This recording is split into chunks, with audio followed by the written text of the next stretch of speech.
Hello everyone, welcome back to my channel. तो last video में हम लोगों ने ये देखा था कि ई कॉमर्स की जो सेटिंग की जनरल सेटिंग होती है वो कैसे होती है, उसमें क्या क्या सेट होता है। ठीक है, तो आज के वीडियो में हम देखेंगे कि जो दूसरा टैब है वो जो सेटिंग्स की बात कर रहे हैं इस वीडियो में। ई कॉमर्स में सेटिंग्स का जो मेनू होता है ई कॉमर्स की सेटिंग्स में, तो जो प्रोडक्ट्स वाला टैब है, product shipping, payments, account, privacy, इतने सारे टैब हैं जिसमें हम प्रोडक्ट्स की आज स्पेशली बात करते हैं इस वीडियो में। तो प्रोडक्ट्स में जब हम क्लिक करेंगे तो आपको इस तरीके का कुछ दिखेगा। उसके बाद आपको यहाँ पर देखो छोटे-छोटे टेक्स्ट में लिखा हुआ है जनरल इन्वेंटरी, ये मतलब आपका एक टैब हो गया, उसके ये अलग-अलग सेक्शंस हैं। जैसे general section inventory, downloadable products, variation swatches and the advanced. ठीक है, तो इनमें क्या-क्या सेटिंग होती है। तो सबसे पहले जनरल की बात करते हैं। देखो यहाँ पर जनरल में क्या है, शॉप पेजेस। शॉप पेजेस का मतलब होता है कि जो आपकी वेबसाइट है तो उसमें शॉप का पेज आप में शॉप का पेज कौन सा रहेगा। शॉप का मतलब होता है जहाँ पर आपके सारे प्रोडक्ट लिस्ट होंगे। तो कौन सा ऐसा पेज आप रखना चाहते हो जिसमें आपके सारे प्रोडक्ट लिस्ट हो। ठीक है, तो यहाँ पर देखो, यहाँ पर आपके वर्डप्रेस में जितने भी पेजेस बने होंगे वो सारे के सारे लिस्ट होंगे। तो जो ई कॉमर्स होता है ना, तो कुछ पेजेस जब आप ई कॉमर्स इंस्टॉल करते हो अपने वर्डप्रेस में, तो आपके कई सारे pages such as shop page, cart page, checkout page and terms and condition page, और इस तरीके के आपके कई सारे पेजेस, 4-5 पेजेस आपके क्रिएट कर देता है, जिसमें आपके डिफरेंट डिफरेंट शॉर्ट कोड्स लगे होते हैं या उसकी फंक्शनैलिटी आपकी सेट होती है। पहले से आपको कुछ भी करना नहीं होता है। सपोज़ आप एक कोई पेज बनाना चाहते हो, मान लेते हैं कि ये तो बाय डिफ़ॉल्ट पेज हो गया। जब आप ई कॉमर्स इंस्टॉल करोगे तो शॉप का पेज आपका बाय डिफ़ॉल्ट होता है, ठीक है ना? इसमें आपका जितने भी आपके प्रोडक्ट लिस्ट होंगे, जितने भी आप प्रोडक्ट ऐड करोगे, ये सारे कैटेगरी वाइज़ या जैसे भी आपका वहाँ पर होगा वो सारे लिस्ट होंगे उस पर्टिकुलर, ठीक है ना? उस पर्टिकुलर शॉप पे। सपोज़ आप एक कस्टम पेज बना लेते हो, ठीक है ना? तो उसमें आपको क्या करना पड़ेगा कि प्रोडक्ट का एक शॉर्ट कोड होता है, वो आपको वहाँ पर लगाना पड़ेगा, तब आपका वो वाला पेज काम करेगा। उस पेज में आपने वाला शॉर्ट कोड लगा दिया, उस पेज को यहाँ पर जाके आप ड्रॉप डाउन से कॉल करा लो, ठीक है? तो ज़रूरी नहीं है कि आपका शॉप का ही रहे, आपका डिफरेंट भी हो सकता है। शॉप होता है तो शॉप पेज जहाँ पर आपके सारे प्रोडक्ट लिस्ट होने हैं, उस पेज का नाम देना है, ठीक है ना? यहाँ पर है दूसरा ऐड टू कार्ट। जब आप कोई किसी भी प्रोडक्ट को ऐड टू कार्ट करते हो, just a minute, let me show you, मैं दिखा देता हूँ तुमको।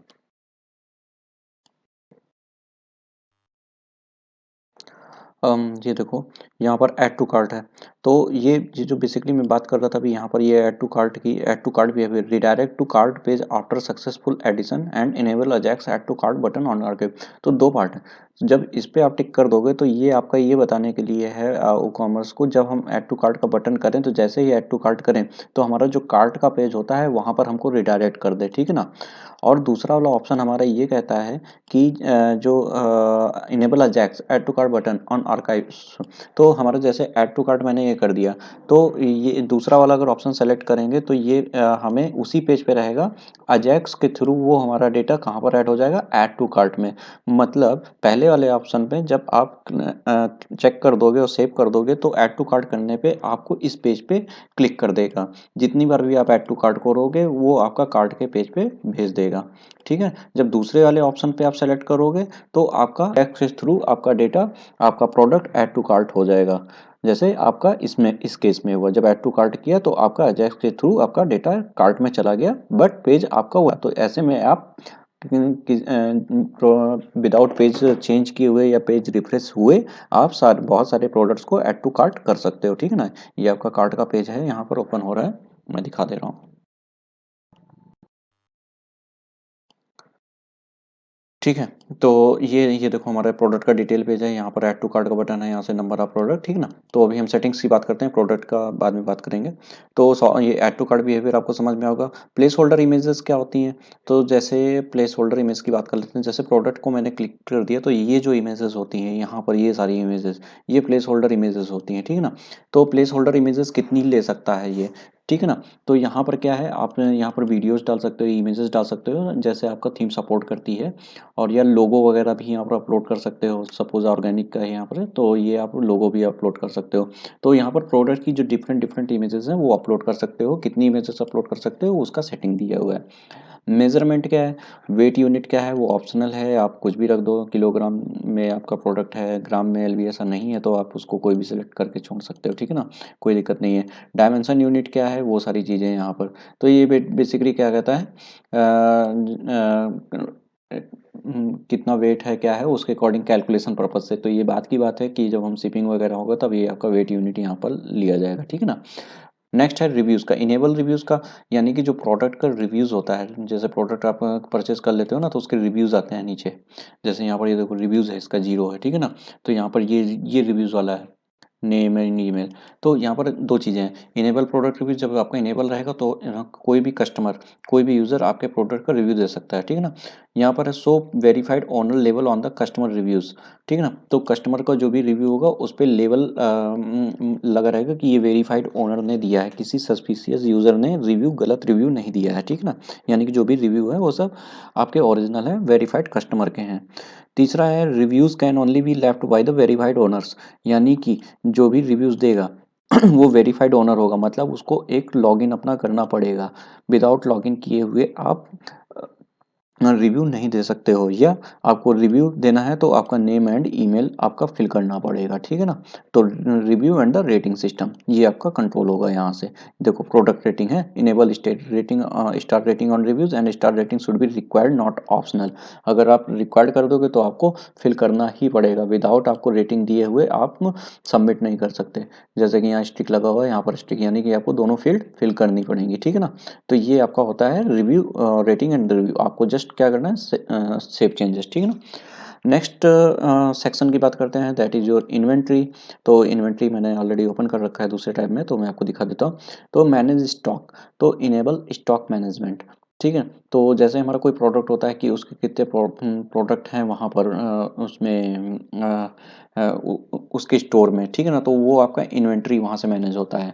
तो जब आप प्रोडक्ट ऐड करते हो ना, तो जब प्रोडक्ट ऐड करोगे तो वहाँ पर आपका एक इन्वेंट्री का पूछेगा कितने प्रोडक्ट हैं, ठीक है। तो इनेबल स्टॉक मैनेजमेंट, ठीक है ना। तो इनेबल कर देंगे तो वहाँ से आप उसको फिल कर सकते हो।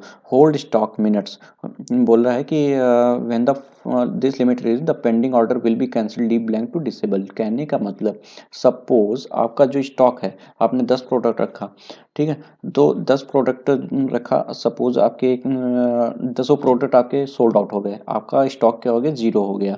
तो जो नेक्स्ट ऑर्डर आएगा, तो वो जो ऑर्डर आएगा तो उसको होल्ड रखने की बात कर रहा है कि आपका जो नेक्स्ट ऑर्डर आएगा उसको कितनी देर के लिए मुझे होल्ड रखना है, ठीक है। सपोज 60 मिनट्स है, नया ऑर्डर आपका आया, आपके पास कोई भी आइटम नहीं है, तो बोल रहा है when this limit is reach the pending order will be cancel D B blank to disable. यानी कि जो नया ऑर्डर आएगा और आपके पास 0 हो गया वाला अकाउंट, ठीक है ना, प्रोडक्ट का, तो ये ऑर्डर अपने आप कैंसिल हो जाएगा। क्लियर। तो आपका ये स्टॉक मैनेजमेंट का है, ऑटोमेटिक करने के लिए कि नया ऑर्डर आपको एक्सेप्ट करना है या नहीं करना है। अगर आपके पास स्टॉक 0 हो गया तो नया ऑर्डर आपको आएगा ही नहीं, ठीक है। अगर डिसेबल करना है और सपोज आपके प्रोडक्ट नहीं है और तब भी आपको ऑर्डर से लेने हैं कस्टमर से एडवांस में, तो आपको इसको यहाँ पर ब्लैंक कर देना है, ठीक है ना। ब्लैंक कर दीजिए तो आपका ये डिसेबल हो जाएगा। नोटिफिकेशन की बात कर लेते हैं। Notification, enable low stock notification, enable out of stock notification. तो जब लो स्टॉक नोटिफिकेशन, तो वहाँ पर आपको एक थ्रेशोल्ड सेट करने का लिमिट होगा। सपोज आपके पास कोई प्रोडक्ट की क्वांटिटी 10 है, ठीक है।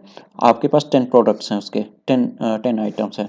तो आपने थ्रेशोल्ड लिमिट आपने कितनी सेट कर दी, 2 आइटम्स की। तो जैसे आपके 10 ऑर्डर में से आपके 8 ऑर्डर बिक गए, तो आपके पास कितने बचे, 2 ऑर्डर्स। जैसे ही 2 ऑर्डर्स वहाँ पर जाएगा थ्रेशोल्ड, तो आपको एक नोटिफिकेशन बताएगा वर्डप्रेस ई-कॉमर्स कि भाई आपका ये वाला प्रोडक्ट आपका लो स्टॉक हो गया है, प्लीज़ अपनी इन्वेंट्री मेंटेन करो, मतलब और भी स्टॉक रखो इस आइटम का, ठीक है। दूसरा है enable out of stock notification. जैसे ही आपका आउट ऑफ स्टॉक हो जाएगा, सपोज आपने 10 आइटम्स थे, आपके 10 आइटम्स बिक गए, हो गया 0, तो ऑर्डर भी आपके आ रहे हैं। तो ऐसे में अगर आप ऑर्डर नहीं मैनेज करोगे, ऑर्डर का ध्यान नहीं दोगे, तो आपका तो आउट ऑफ स्टॉक चल रहा है, तो कस्टमर को क्या बताएगा, आउट ऑफ स्टॉक। तो वो आपको नोटिफाई करेगा, भैया आपका प्रोडक्ट बिक गया है, आप अपना ये आउट ऑफ स्टॉक जो प्रोडक्ट हुआ है उसको फिर से रीस्टॉक कर लो, ठीक है ना। नोटिफिकेशन कहाँ भेजेगा भैया, सबसे बड़ी बात, भेजेगा तो कहाँ भेजेगा, तो आपको एक ईमेल आईडी अपनी डालनी पड़ेगी, जो भी आपकी ऑफिशियल ईमेल आईडी हो या आपकी वर्किंग ईमेल आईडी हो, जिसको आप रेगुलरली चेक करते हो, वो आपको फिल करनी पड़ेगी, ठीक है। लो स्टॉक थ्रेशोल्ड कितना है, देखो वही मैंने बताया था, लो स्टॉक थ्रेशोल्ड कितना होना चाहिए, जो भी मैंने बताया ना कि 2 आइटम पहुँच जाएँ तो आपको नोटिफ़िकेशन दे दे, तो यहाँ पर 2 ऑलरेडी सेट है, ठीक है ना? तो आउट ऑफ स्टॉक थ्रेशोल्ड कितना है, 0। अगर आउट ऑफ स्टॉक 0 1 करना चाहे तो आप 1 से कर दो, कोई दिक्कत नहीं है। तो 2 आइटम में मतलब आपको एडवांस में बता देगा कि आउट ऑफ स्टॉक हो गया है भैया आपका प्रोडक्ट, 2 रहेगा आपके पास बैकअप में, बट आपको बता देगा आउट ऑफ स्टॉक हो गया है, ठीक है ना? तो ये पार्ट होता है आपका। तो आउट ऑफ स्टॉक थ्रेशोल्ड आपको समझ में आ गया, ठीक है ना? यहाँ पर है next out of stock visibility. अगर यहाँ पर ये इसको सेलेक्ट कर दोगे ना तो बोलेगा hide out of stock item from the catalogue, मतलब कि जो कैटलॉग आपने बनाया हुआ है, मतलब जो प्रोडक्ट आपने तैयार किए हुए हैं, ठीक है ना? तो और जितने भी आउट ऑफ प्रोडक्ट होंगे तो आपके दिखाई ही नहीं देंगे। सपोज आपका ये जो प्रोडक्ट आ रहा है ना, यहाँ पर देखो ये इस तरीके से ये जितने प्रोडक्ट हैं सब आपके स्टॉक में है। अगर हम कोई आउट ऑफ स्टॉक वहाँ वाला ऑप्शन सेलेक्ट कर देंगे तो यहाँ पर वाला प्रोडक्ट डिस्प्ले नहीं करेगा, ठीक है ना? क्लियर इतना पार्ट? ठीक, तो इसको मैं बंद कर दे रहा हूँ 1 मिनट। तो यहाँ पे स्टॉक डिस्प्ले फॉर्मेट, ठीक है ना? तो यहाँ पर बोला है this control how stock quantities are displayed on the front end. तो यहाँ पर क्या है, always show quantity remaining in the stock. Suppose आपने 20 आइटम्स किया हुआ है, ठीक है ना? और कितने स्टॉक में आपके हैं, सपोज आपके 20 हैं, फिर 5 आपके सोल्ड आउट हो गए, तो कितना बताएगा कि 15 आपके स्टॉक में है। जैसे आपने बहुत सारी साइटें देखी होंगी तो वहाँ पर बोलता है कि hurry up, to only 2 items are left, only 5 items are left. तो आप क्या करते हो, आपके माइंड में मेकअप हो जाता है कि ये आइटम बहुत जल्दी सोल्ड आउट हो रहा है। तो उस पर्टिकुलर स्ट्रेटजी को फॉलो करने के लिए ये वाला ऑप्शन आपका यहाँ पर इस फॉर्मेट में आपका डिस्प्ले करने के लिए आपका यहाँ पर सेलेक्टेड है। सपोज यहाँ पर never show quantity remaining in stock, ठीक है ना? तो आपको वहाँ पर कोई मैसेज नहीं आएगा कितना आइटम मेरा बचा हुआ है। Only show quantity remaining when low, जब आप यहाँ पर इस ऑप्शन को सेलेक्ट करने का मतलब कि ओनली 2 लेफ्ट इन स्टॉक, ठीक है ना? जब आपका 2 आइटम रह जाएगा ना, आपका सपोज आपका आपने स्टॉक मैनेजमेंट आपने किया हुआ है 10 आइटम्स का, जब बिकते बिकते वो कितना रह गया, 2। जैसे ही 2 आएगा तो आपका ऑटोमेटिकली मैसेज वहाँ पर वो डिस्प्ले हो जाएगा कि वो इस आइटम का केवल भैया 2 आइटम बचा है, जल्दी जल्दी से परचेज कर लो, ठीक है? तो ये है आपके 3 सेटिंग्स हैं यहाँ पर, तो आप कोई भी ऑप्शन अपने कंपैटिबिलिटी के हिसाब से चूज कर सकते हो। क्लियर है ना? आई थिंक क्लियर होगा, इतना कॉम्प्लिकेटेड भी नहीं है। और एक चीज़ जो मैं कुछ दिखाना चाहता हूँ, चलो। तो ये पर्टिकुलर पार्ट आपको समझ में आ गया होगा, ठीक है ना? नेक्स्ट है आपका डाउनलोड, नेक्स्ट तो जैसे यहाँ पर दिया हुआ है सोल्ड 0, इसके कितने आइटम सोल्ड 1 हुए हैं, ठीक है ना? इसको दूसरी तरीके से मैनेज किया गया है, तो सिमिलर टू दैट, ठीक है? तो अभी हम नेक्स्ट टैब की तरफ बढ़ते हैं। तो हमारा जो देखो ये वाला आपको समझ में आ गया था, इन्वेंट्री वाला समझ में आ गया आपको पूरा, ठीक है? नेक्स्ट है आपका डाउनलोडेबल प्रोडक्ट्स। तो डाउनलोडेबल प्रोडक्ट्स आपके कौन से होते हैं, जो आपके फिजिकल प्रोडक्ट नहीं होते हैं। जैसे आपने कोई ग्रोसरी का सामान हो गया, आपकी साइट है ग्रोसरी से रिलेटेड, तो क्या हो गया, आप इनको कोई आपने सपोज ऑयल ऑर्डर किया तो ऑयल को तो डाउनलोड नहीं कर सकते, तो ये क्या है, फिजिकल प्रोडक्ट है ऑयल, ठीक है ना? जिसको आप टच कर रहे हो। बट जैसे आपका बुक हो गया, तो बुक को आप पीडीएफ फॉर्मेट में आप बेच सकते हो, ठीक है ना? अपने साइट के थ्रू, और या आप उसको पैक करके आप वहाँ पे उसको कस्टमर के पास डिलीवरी भी कर सकते हो। तो क्या हुआ, देखो यहाँ पर 2 फॉर्मेट हैं। अगर सॉफ्ट कॉपी है या कोई सॉफ्टवेयर है या आपका कोई सॉन्ग है, आप अपनी साइट के थ्रू बेचना चाहते हो, तो वो क्या होता है, डाउनलोडेबल प्रोडक्ट के अंडर में आता है, ठीक है ना? अगर आप उसको प्रोडक्ट को रैप करके आप उसकी पैकेजिंग करके आप उसको डिलीवरी कर रहे हो, तो वो आपका क्या हो गया, शिपमेंट हो गया, ठीक है ना? आप उसकी शिपिंग कर रहे हो। तो डाउनलोडेबल प्रोडक्ट को मैनेज करने के लिए सारी सेटिंग होती है, ठीक है ना? तो यहाँ पर क्या है, फाइल डाउनलोड मेथड, तो फोर्स डाउनलोड्स। तो यहाँ पर ज़्यादा नहीं, एक्स एक्सेल ये किसी थर्ड पार्टी के जैसे कि वो N G I N X server होते हैं उसकी सेटिंग्स का है, ठीक है ना? तो कोई दिक्कत नहीं है। यहाँ पर आते हैं एक्सेस रिस्ट्रिक्शन। यहाँ पर क्या है, डाउनलोड्स रिक्वायर लॉगिन। सपोज उसने पेमेंट वगैरह कर दिया, ठीक है ना? यहीं उसी की सेटिंग, पहले के वाले को इतनी इंपॉर्टेंट नहीं है, दूसरी वाली जरूर इंपॉर्टेंट है। तो यहाँ पर क्या है, डाउनलोड्स रिक्वायर लॉगिन। तो यहाँ पर जो गेस्ट यूज़र होंगे, सपोज विदाउट लॉगिन किए, विदाउट अकाउंट क्रिएट किए हुए अगर आ रहे हैं, तो वो आपके उस प्रोडक्ट को डाउनलोड नहीं कर पाएगा, ठीक है ना? दूसरा ऑप्शन है grant access to downloadable products after payment, ठीक है? Enable the grant access to downloads when order are processing rather than the completed, ठीक है? कि जब आपका कस्टमर आपका पेमेंट कर देगा उस पर्टिकुलर प्रोडक्ट की अमाउंट को, तो वो उस प्रोडक्ट को डाउनलोड करने की परमिशन दे देगा कि भैया आपने पेमेंट कर दिया है, आप अपना प्रोडक्ट डाउनलोड कर लो जाके। तो वो आप उस लिंक को मेल पे भी भेज सकते हो या वहीं पर आप उसके डैशबोर्ड से डाउनलोड का ऑप्शन आपका आ जाएगा, ठीक है। तो यहाँ पर क्या है, तीसरा है file name, append unique string to file name for security, ठीक है ना। तो यहाँ पर कुछ सेटिंग्स है इसकी सिक्योरिटी के लिए है, जैसे not required if your download directory is protected, ठीक है ना। तो यहाँ पर सीधा गाइड आप लोग करना है, तो इसका इतना ज़्यादा इंपॉर्टेंट नहीं है।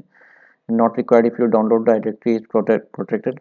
तो append a unique string to file name for security, मतलब कि जो भी आपका फाइल नेम जो भी डाउनलोडेबल प्रोडक्ट होगा कुछ ना कुछ फाइल नेम होगा उसका ना, तो ये यूनिक स्ट्रिंग अटैच करने की बात कर रहा है वहाँ पे, ठीक है ना।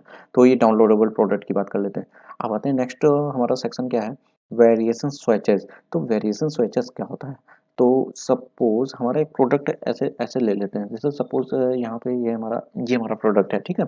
तो कई सारी साइटों में आपने देखा होगा कि ये यहाँ पर ये प्रोडक्ट है, यहाँ पर दिया रहता है साइज क्या है, लार्ज एक्सेल, मीडियम, ठीक ना, डबल एक्सेल। तो इस तरह के जो साइज है जब उस पर क्लिक करते हो ना, तो यहाँ प्रोडक्ट का रेट चेंज हो जाता है। कई कई सारे प्रोडक्ट्स में क्या होता है, कलर्स होता है, सपोज आप शूज शूज ले रहे हो तो रेड कलर का कोई वो शूज है आपका, रेड में है, ग्रीन में है या येलो में है। तो आप जब उसको क्लिक करते हो ना, तो उसका कलर भी चेंज होता है, साथ में आपका प्राइस भी चेंज होता है। जैसे जैसे आपका कलर चेंज होता है वैसे वैसे, सपोज कोई वेंडर है या कोई शॉप शॉप है, कोई साइट है, तो कोई टी शर्ट बेच रहा है, सपोज रेड कलर की टी शर्ट वो 500 रुपीज़ में बेच रहा है। आपकी ग्रीन कलर की टी शर्ट है, वही पैटर्न, वही सब कुछ है, बट उसका कलर कलर के अकॉर्डिंग उसका प्राइस भी चेंज होता रहता है। तो इसको बोलते हैं वेरिएबल प्रोडक्ट्स। वेरिएबल प्रोडक्ट्स क्या होते हैं, ठीक है ना, जब उसका साइज और उसके कलर के अकॉर्डिंग या उसके एट्रीब्यूट्स के अकॉर्डिंग उसका प्राइस भी चेंज होता रहे, तो उसको बोलते हैं वेरिएबल प्रोडक्ट्स। तो उसी की बात कर रहे हैं यहाँ पर, वेरिएशन स्विचेस। तो यहाँ पर क्या है, show attribute term name as tool tip, मतलब जब उस पर होवर करेंगे तो उसका टूल टिप पे उसका एट्रीब्यूट का नाम आना चाहिए। स्विच का स्टाइल क्या होना चाहिए, राउंडेड, उसकी डिज़ाइन की बात कर रहा है। स्विच साइज क्या होना चाहिए, 35, 38, जो भी आप देना चाहो, ठीक है ना। तो वहाँ पर जो स्विच का साइज है वो आप यहाँ पर डिस्प्ले कर सकते हो। That is variation switches. आपका डिटेल में आएगा, मैं बताऊंगा इसको अभी जब ऐड प्रोडक्ट करोगे ना, तो बताऊंगा वेरिएबल प्रोडक्ट कैसे ऐड किया जाता है, डोंट वरी। तो एडवांस में आ जाते हैं थोड़ा सा। तो यहाँ पर है enable table uses, product attributes lookup table. Basically बात हो रही है यहाँ पर प्रोडक्ट्स की फिल्टरिंग की। तो फिल्टरिंग क्या बात हो रही है, ये देखो, जैसे मेरा प्रोडक्ट का लिस्ट है, तो यहाँ पर क्या है, फिल्टर बाय प्रोडक्ट टाइप। तो यहाँ पर simple, downloadable, virtual, group product, इसी की बात हो रही है। तो देखो, use the product attribute lookup table for the catalogue filtering. जब इसको क्लिक कर दोगे ना, तो आपका यहाँ पर ये कॉलम आएगा कि यहाँ पर ये फिल्टर करने के लिए हमें ऑप्शन प्रोवाइड कराएगा, ठीक है ना। Update the table directly upon product changes instead of the scheduling differ. तो यहाँ पर देखो, डायरेक्ट अपडेट, सपोज आपने कोई एट्रीब्यूट चेंज कर दिया या प्रोडक्ट चेंज कर दिया या कुछ मॉडिफिकेशंस आपने किए, तो बट उस जब जब इसको चेक कर दोगे ना, तो जैसे ही आप प्रोडक्ट को चेंज करोगे, उसका कुछ भी सेटिंग चेंज करोगे प्रोडक्ट का, तो वो डायरेक्टली आपका यहाँ पर अपडेट हो जाएगा, ठीक है ना, कॉलम में आपके अपडेट हो जाएंगे। तो यही बोला है कि मतलब ऑटोमेटिकली अपडेट हो जाए। अगर आप इसको चेक नहीं करते हो तो ई कॉमर्स का एक टूल्स होता है, तो टूल्स में जाकर आपको उसको मैनुअली शेड्यूल करना पड़ेगा कि भाई कि जो भी मैंने काम किया हुआ है, चेंजेस किए हैं, वो सारी सेटिंग्स आपके यहाँ पर अपडेट हो जाए जाके, ठीक है ना। तो ये हमारा होता है प्रोडक्ट। अभी अभी तक अच्छा ये फीचर नहीं था, जो जो अभी करंट के वर्जन आ रहे हैं वर्डप्रेस के, जो अपडेटेड वर्जन है 6.2 के आगे के, उनमें सारी चीज़ें आपको ये मिल रही हैं, टेबल यूजेस का, ये प्रोडक्ट एट्रीब्यूट्स लुकअप टेबल। तो क्या करता था ना पहले, इसको भी बहुत इंप्रूव किया गया है। पहले क्या करता था कि जो आउट ऑफ स्टॉक प्रोडक्ट हो रहते थे उसको फिल्टर करते थे, तो वो भी वहाँ पर शो कर देता था पूरे के पूरे। तो उन सब चीज़ों को हटाया गया अपडेटेड वर्जन से। तो ये basically product attribute lookup table की बात कर रहा है। तो यूज़ करना चाहो आप कर सकते हो, अदरवाइज बाय डिफ़ॉल्ट जो सेट है उसको यूज़ रहने दो। तो यहाँ से आपको, मुझे लग रहा है कि जो प्रोडक्ट्स आपके पहले जो वर्डप्रेस में वूकॉमर्स इंस्टॉल करते हो ना, तो ये प्रोडक्ट्स की सेटिंग करना आपको बहुत मस्ट है। सबसे पहले वर्डप्रेस में ये सॉरी, प्रोडक्ट्स का वाला टैब आप पूरा सेट कर लीजिए, कैसा चाहिए, आप कैसा कस्टमर को शो कराना चाहते हो। आई थिंक आपको ये सारी चीज़ें क्लियर हो गई होंगी। अगर आपको कोई डाउट लगता है तो प्लीज़ एक बार कमेंट बॉक्स में ज़रूर मेंशन कर दीजिएगा। मैं वहाँ पर आपका जो भी इशू है वो सॉर्ट आउट करने की कोशिश बिल्कुल करूँगा। वीडियो अगर आपने अभी शेयर नहीं किया है तो प्लीज़ एक बार ज़रूर शेयर कर दीजिए एंड चैनल को सब्सक्राइब नहीं किया है तो एक बार प्लीज़ सब्सक्राइब कर दीजिए, जिससे कि मेरी अपकमिंग वीडियोज़ आपको ईज़िली मिलती रहें। So thank you so much for watching this video. मिलते हैं नेक्स्ट वीडियो में विद शिपिंग टैग के साथ में। Okay, thank you so much.